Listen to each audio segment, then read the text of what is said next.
আসসালামু আলাইকুম, welcome back to my channel. আজকে আমি আপনাদের সাথে খুব সহজ একটি রেসিপি শেয়ার করব, সুজির ক্যারামেল পুডিং। আশা করি রেসিপিটি ভালো লাগবে। তো চলুন রেসিপিটি দেখে নেওয়া যাক। প্রথমে আমি একটা ফ্রাই প্যান নিয়েছি, এর মধ্যে 4 টেবিল চামচ পরিমাণ চিনি নিয়েছি আর খুব অল্প পরিমাণ পানি দিয়ে দিব। এখন আমি ক্যারামেলটা বানিয়ে নিব।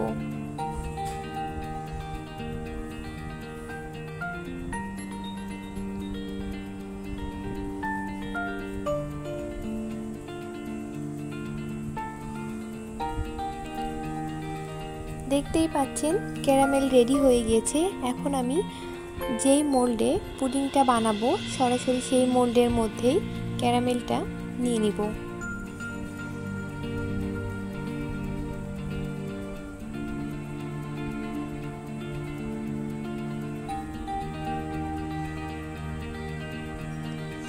এখন আমি আরেকটা প্যান নিয়েছি, এর মধ্যে মেজারমেন্ট কাপের 3 কাপ পরিমাণ তরল দুধ নিয়েছি। দুধটা যখন হালকা গরম হবে তখন আমি এর মধ্যে 6 টেবিল চামচ পরিমাণ সুজি দিয়ে দিব।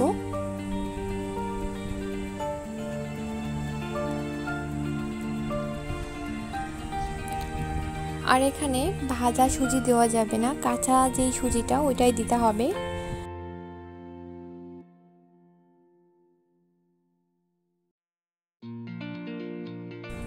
এখন আমি দুধের মধ্যে 2 টেবিল চামচ পরিমাণ কাস্টার্ড পাউডার মিশিয়ে নেব। তার জন্য একটা বোল নিয়েছি। এখন আমি কাস্টার্ড পাউডারটা খুব ভালোভাবে মিশিয়ে নিব। আর কাস্টার্ড পাউডারটা সরাসরি সুজির মিশ্রণের মধ্যে দেওয়া যাবে না, দলা বেঁধে যেতে পারে, এই জন্য ভালোভাবে মিশিয়ে নিতে হবে। আর এর মধ্যে আমি হাফ চা চামচ পরিমাণ ভ্যানিলা এসেন্স দিয়েছি। আপনারা চাইলে আপনাদের পছন্দ মতো যে কোনো ফ্লেভার অ্যাড করতে পারেন। এখন আমি সুজির মিশ্রণের মধ্যে কাস্টার্ড পাউডারের মিশ্রণটি ভালোভাবে মিশিয়ে নিব।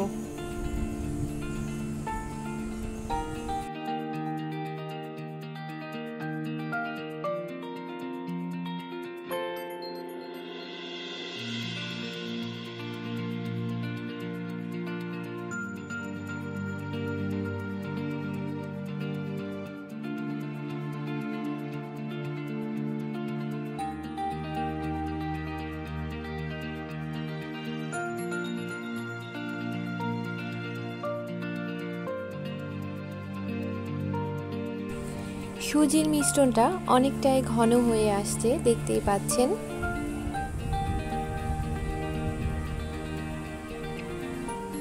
যখন সুজিটা ঘন হয়ে আসবে তখন নাড়াটা একদমই বন্ধ করা যাবে না, তাহলে কিন্তু নিচে লেগে যাবে আর দলা বেঁধে যাবে। এই জন্য ক্রমাগত নাড়তে হবে আর চুলার আঁচটা কমিয়ে দিতে হবে।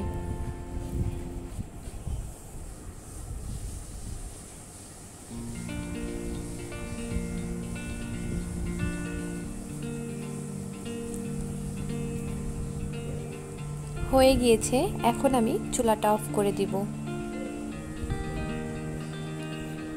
চুলাটা অফ করে দেওয়ার পরেও 3 থেকে 4 মিনিটের মতো নাড়তে হবে, ততক্ষণে হালকা ঠান্ডা হয়ে যাবে। হয়ে গিয়েছে, এখন আমি পুডিংয়ের মোল্ডের মধ্যে নিয়ে নিব। আর অবশ্যই খেয়াল রাখতে হবে, যখন চুলা থেকে নামানো হবে একদম গরম অবস্থায় মোল্ডের মধ্যে নেওয়া যাবে না। যখন একটু হালকা ঠান্ডা হবে তখনই মোল্ডের মধ্যে দিতে হবে। আর যতক্ষণ ঠান্ডা না হবে ততক্ষণ পর্যন্তই খুব ভালোভাবে নাড়তে হবে, না হলে উপরটা শক্ত হয়ে যাবে। এখন আমি 3 থেকে 4 ঘন্টার জন্য নর্মাল ফ্রিজে রেখে দিব। 4 ঘন্টা পর আমি ফ্রিজ থেকে বের করে এখন আমি পুডিংটা উঠিয়ে আপনাদেরকে দেখাবো কেমন হয়েছে।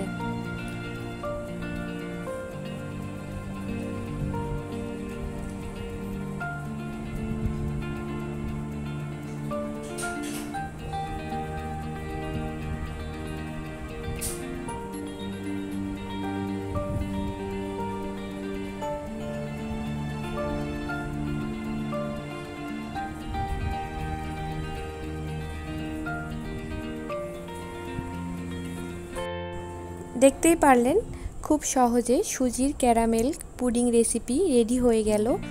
আশা করি রেসিপিটি ভালো লেগেছে।